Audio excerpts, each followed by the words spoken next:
ଚିନ୍ତାଧାରା ଆମ ବାସ୍ତବତାକୁ ରୂପ ଦେଇଥାଏ ଏବଂ ଯେତେବେଳେ ଆମେ ଏକାଠି ହେବା ଆମର ଚିନ୍ତାଧାରା ମାନବତାର ଭାଗ୍ୟ ସଂରଚନା କରିବାରେ ସାହାଯ୍ୟ କରିପାରେ। ଡିସେମ୍ବର 21 ତାରିଖରେ ଆପଣ ଯେଉଁଠି ଥାଆନ୍ତୁ ନା କାହିଁକି ସକାଳର ଆଲୋକରେ କିମ୍ବା ମଧ୍ୟରାତ୍ରିର ନୀରବତାରେ ଚାଲ ଏକାଠି ବିରାମ ନେବା।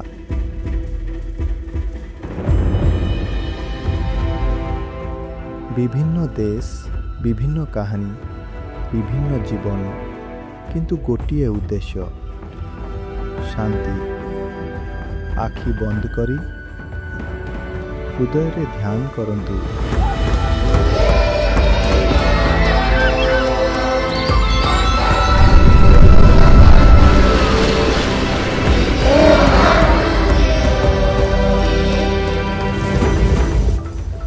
ଏକ ବୈଶ୍ୱିକ ତାଳରେ ଲୟ ହୁଅନ୍ତୁ। ଲକ୍ଷ ଲକ୍ଷ ହୃଦୟ ଗୋଟିଏ ଭଳି ସ୍ପନ୍ଦିତ ହେବା ଉଦ୍ଦେଶ୍ୟରେ। ଏହା ଏକ ଧ୍ୟାନ ଠାରୁ ଅଧିକ, ଏହା ଏକ ଅନୁସ୍ମାରକ। ଆମେ ଗୋଟିଏ ବିଶ୍ୱ, ଗୋଟିଏ ହୃଦୟ।